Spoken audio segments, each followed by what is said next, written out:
Goeiedag aan julle almal. Dit is November maand en dit is die 17de en die jacaranda sit nou al geblom en nou ja, ons gaan vandag nog steeds die woord bring. Ek kry net hierdie ding in my kop van wanneer jy beproef word as 'n Christen. Dis interessant dat ons as kinders van die Here word beproef. Wat beteken? Ons word op die proef gestel. En dan gebeur goed met ons, en baie keer is dit nie lekker nie. Ek het vanmiddag iemand hier by my gehad, 'n baie kosbare boeta wat sy werk verloor het, en hy vra my vrae, ek kan hom nie antwoord nie, en al wat ek doen is, ek verwys hom na die Here toe en ek bid vir hom, want die Here is ons bron. Ek wil dit weer vandag vir jou sê, geen mens is jou bron nie. Ja, mense kan jou help, ja, die Here gebruik mense om jou pad te kom, maar jy moet tot die Here bid. Die oomblik as jy op mense vertrou, sê die woord, vervloek is jy wat op mense vertrou, maar geseënd is jy wat op die Here vertrou. Nou goed, die Here sal voorsien. Nou ek kom nou hier by 'n plek, en dan dink ek aan 'n ou met die naam van Daniel, en dan het hy 3 pelle gehad. Onthou julle, sulke snaakse name, ons het op skool vir hulle snaakse name gegee, Sadrag, Mesach en Abednego, onthou jy? Ja, ek weet, wat dink jy, al die snaakse name?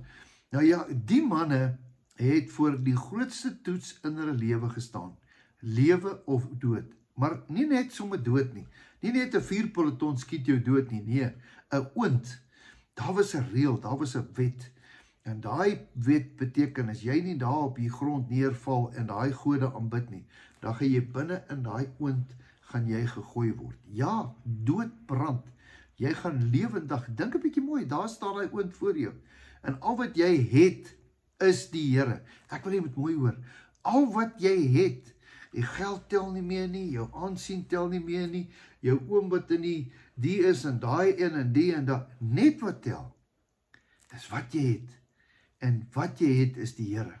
Nou staan daai manne daar, en almal sê, daar's nie 'n manier nie, ons gaan nie buig nie, ons buig net voor die Here.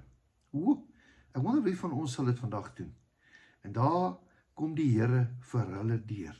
Julle ken die storie, dit is so 'n mooi storie, miskien moet ek het net vir jou lees.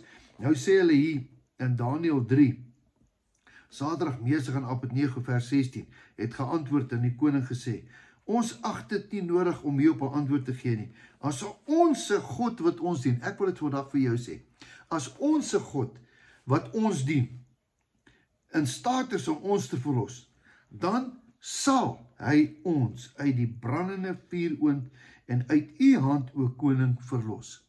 Wat 'n kragtige statement. As dit dan ons Here is, ek weet hy gaan voorsien. Hy gaan voorsien. Hy gaan voorsien. Hy gaan voorsien. Dis wat hierdie manne sê.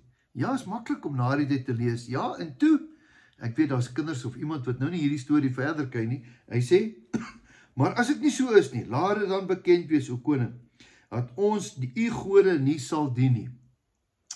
Ek dink daar gaan 'n tyd kom. Ek wil nie profeteer nie, maar daar gaan 'n tyd kom, dat hulle dalk vir my en vir jou ook gaan vra. Ons moet die Here afskryf. Ek wonder wat gaan jy doen? Kom ons hoor wat het hierdie manne gedoen. Hy sê, toe het Nebukadneser baie kwaad geword, baie woedend geword, en sy gelaatstrekke het verander teenoor Sadrag, Mesach en Abednego, en die antwoord wat hy bevel gegee het, ons om die oond 7 keer warmer te maak. 7 keer warm het, so daai dingetjie het hy gedraai. Nou was hy nie rooi warm nie, hy was wit warm. Luister, dis verskriklik warm. Dis seker erger as die hel. En aan sommige van die sterk manne wat in sy leer was, het hy bevel gegee om Sadrag, Mesach en Abednego te boei en om hulle in die brandende vuuroond te gooi. En toe is daardie manne geboei en met hulle mantels, verskoning, met hulle broeke en hulle tulbane onder hulle klere aan, en hulle is binne in die brandende vuuroond gegooi. Ek dink is so hande 4 voet, né? 1, 2, daar gaat jy. Daar is hulle ingegooi. En omdat nou die woord van die koning streng en die oud uitermate verhit was, en die vlam van die vuur, daardie manne wat Sadrag, Mesach en Abednego opgeneem het, doodgebrand. Hoor mooi, dat die manne wat hulle ingegooi het, is doodgebrand. Maar, prys die Here, hier kom die hoogtepunt van hierdie gedeelte, maar daardie 3 manne, Sadrag, Mesach en Abednego, het geboei binne in die brandende vuuroond geval, toe die koning Nebukadneser so verskrik geword en haastig opgestaan, en hy het sy raadsmanne toegespreek, het gesê, het ons die 3 manne gegooi? Hulle sê, ja, ons het, sekerlik voor koning, en hy antwoord en sê, kyk, ek het daar 4 manne, los binne, in die vuur sien wandel, sonder dat daar 'n letsel in hulle was, en die voorkoms van die vuur het gelyk, soos die van 'n godeseun, niks anders as 'n engel van die Here nie. Toe het Nebukadneser nader gekom in die opening van die brandende vuuroond, en hy het opdrag gegee, Sadrag, Mesach en Abednego, knegte van die Allerhoogste, gaan uit en kom hiernatoe. En hulle het uitgegaan. Daar by die landvoogde, die bevelvoerders en al die mense vergader, en hierdie manne gesien dat die vuur geen mag oor hulle liggame gehad het, en nie eers die hare op hulle hoofde was geskroei nie. Prys die Here, prys die Here, prys die Here. Hierdie is die woord van God. Hierdie is die woord van God. Hier gaan hierdie manne binne in die vuur in, maar daar is iemand saam met hulle. Eendag het iemand gesê, die Here het nie vir Daniël die leeukuil gespaar nie, maar hy het saam met hom daar ingegaan. Hy was saam met hom. As God vir ons is, wie kan teen ons wees? Ek weet nie wat 'n vuuroond jy met ingaan nie. Ek weet nie wat jou omstandighede is nie. Ek wil net vandag vir jou sê, as die Here dit vir hierdie 3 manne kan doen, dan gaan hy dit vir jou ook doen. Ek gaan vir jou bid. Ek gaan vir jou bid. Miskien is die vuuroond dalk 7 keer warmer, maar die Here gaan jou nie drop nie. Ek gaan dit weer sê, die Here gaan jou nie drop nie. Hoekom nie?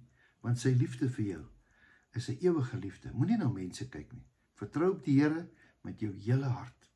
Moenie op jou eie insigte staat maak nie. Ken hom in al jou weë en hy sal jou paaie gelyk maak.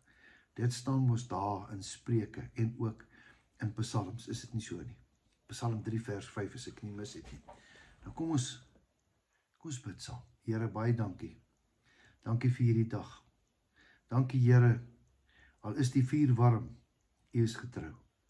Sometimes we feel we lose it, maar Here, U is daar by ons. Dankie Here, U is by ons, U is by ons, U is saam met ons, U is in ons.